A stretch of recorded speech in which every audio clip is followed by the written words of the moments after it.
खरमास क्या होता है ना। खर्म मतलब होता है दूषित, गंदा।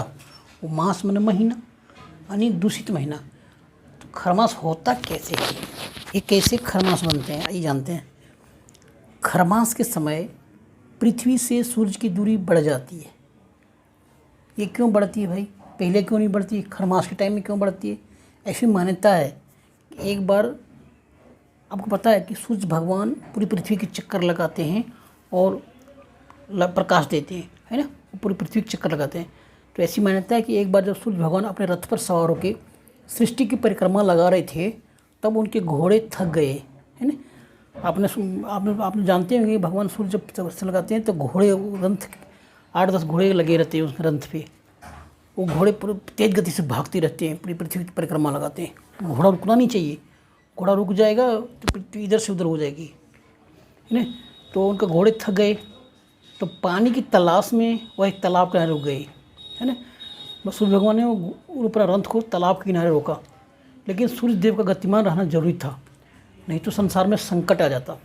और तब उसका घोड़े तो थक गए थे, तो अभी क्या करें। तो वहाँ पे गधे तालाब के किनारे घास चर रहे थे। तो भगवान सूर्य ने क्या किया, वो गधे को 2 गधे या 1 गधे 2 गधे जो है उनको घोड़े को खोल दिए और उसके जब एक गधे को जोड़ दिए। तो गधा और घोड़ा एक जैसे चल नहीं सकता है।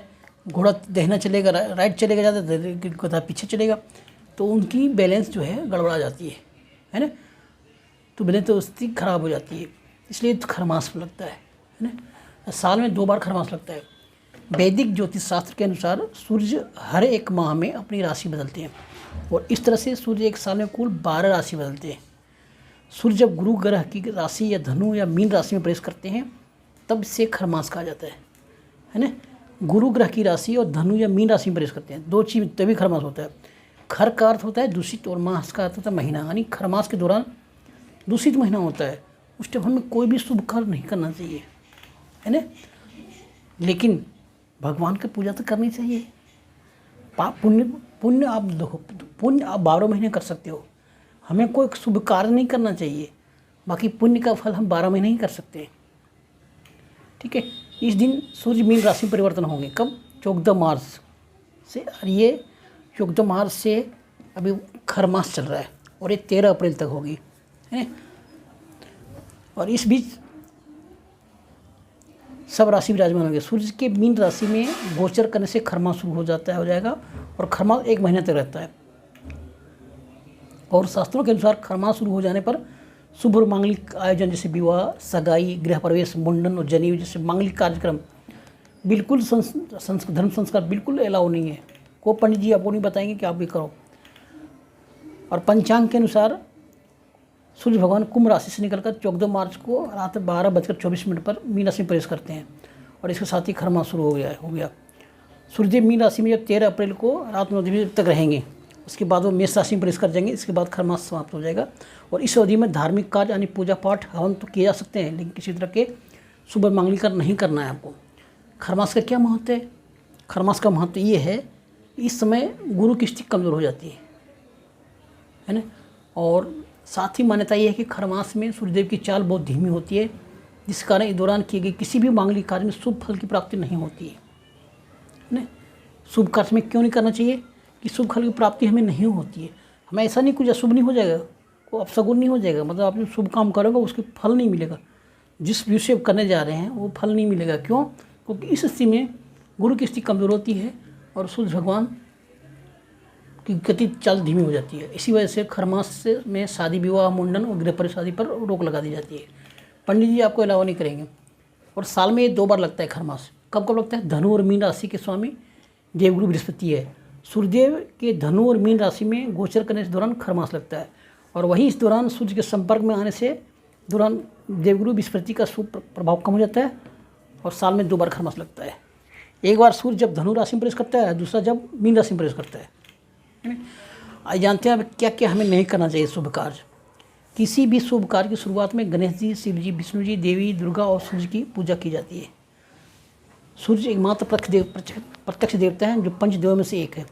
जब खरमास में सूर्य और गुरु की सेवा में होते हैं तो इस ग्रह की शक्ति कम हो जाती है, क्योंकि गुरु कमजोर हो जाता है, साथ ही सूर्य की वजह से गुरु ग्रह बल भी कम होता है, इस कारण शुभ कार्यों पर सूर्य का प्रभाव कम हो जाता है। और इन दोनों ग्रहों की कमजोर स्थिति की वजह से मांगलिक कार्यक्रम नहीं करना चाहिए। विवाह के समय सूर्य और गुरु ग्रह अच्छी स्थिति में होती है तभी विवाह सफल होने की संभावना होती है, तो नहीं। अच्छा, इस महीने में करें क्या, है ना। जब हम शुभ कार्य नहीं कर सकते तो हमें करना क्या है, हमें केवल पुण्य अर्जित करना है। शास्त्रों में ऐसा उल्लेख है कि इस माह में दान करने से दान धर्म करने से, तीर्थ स्नान करने से जितना पुण्य फल मिलता है वो कभी नहीं और किसी महीने में नहीं मिलता है। इस माह में निष्काम भाव से आपको ईश्वर के नज़दीक जाने के लिए जो व्रत करना है उनका अच्छे फल मिलता है। व्रत करने से सभी पाप समाप्त हो जाते हैं। और इस दौरान हमें क्या करना है, ज़रूरतमंद लोगों को, गरीब और तथा गरीब ब्राह्मणों को दान करना है। कितना दान करना है, अपने सामर्थ्य के अनुसार से। ऐसा नहीं पूरा राजपाट उठा के डाल दो, ऐसा नहीं। खरमास में दान के साथ ही श्रद्धा और मंत्र जाप भी करना है। पूजा पाठ के साथ जागरूक जरूरतमंद लोगों को धन, अनाज, कपड़े, जूते, चप्पल दान करना है। किसी गौशाला में हरी घास गायों को देखभाल के लिए अपने सामर्थ्य के अनुसार, ऐसा नहीं गाय को भी हरी घास दान करना है, वो भी पवित्र माना गया है। खरमास के दौरान बृहस्पति चालीसा का पाठ करने से साधक को जीवन में शुभ फल की प्राप्ति होती है। कौन सा? बृहस्पति चालीसा। क्योंकि बृहस्पति तो उसमें बहुत प्रबल रहते हैं। इसके साथ ही खरमास में भगवान विष्णु की पूजा अर्चना करना भी शुभ माना गया है। ओम गृहिणी सूर्याय नमः भगवान का नाम मंत्र जपना है। और सूर्यदेव के कैसे अर्घ्य देना है, खरमास के टाइम में सूर्यदेव को जल अर्पित करते समय उसमें हल्दी और गुड़हल का फूल डालकर सूर्य भगवान को अर्घ्य दें। ऐसा करने से सूर्य भगवान प्रसन्न होंगे और आपकी सभी मनोकामनाएं पूर्ण हो जाएगी। और खरमास में सूर्य चालीसा का पाठ करना बेहद ही कल्याणकारी माना गया है ना। तो इस वीडियो में इतना ही बात करते हैं। अगली वीडियो में अगले टॉपिक के साथ में आप वीडियो पर लाइक जरूर, सब्सक्राइब करना बिल्कुल ना भूलें, क्योंकि मैं ऐसे वीडियो लेके आता हूँ तो आपको आपके ज्ञान का भंडार चौकस चक्षु खुले और आप दान पुण्य करें, है ना। फालतू मोह माया में न भटकें और अच्छे काम करें, है ना। Thank you.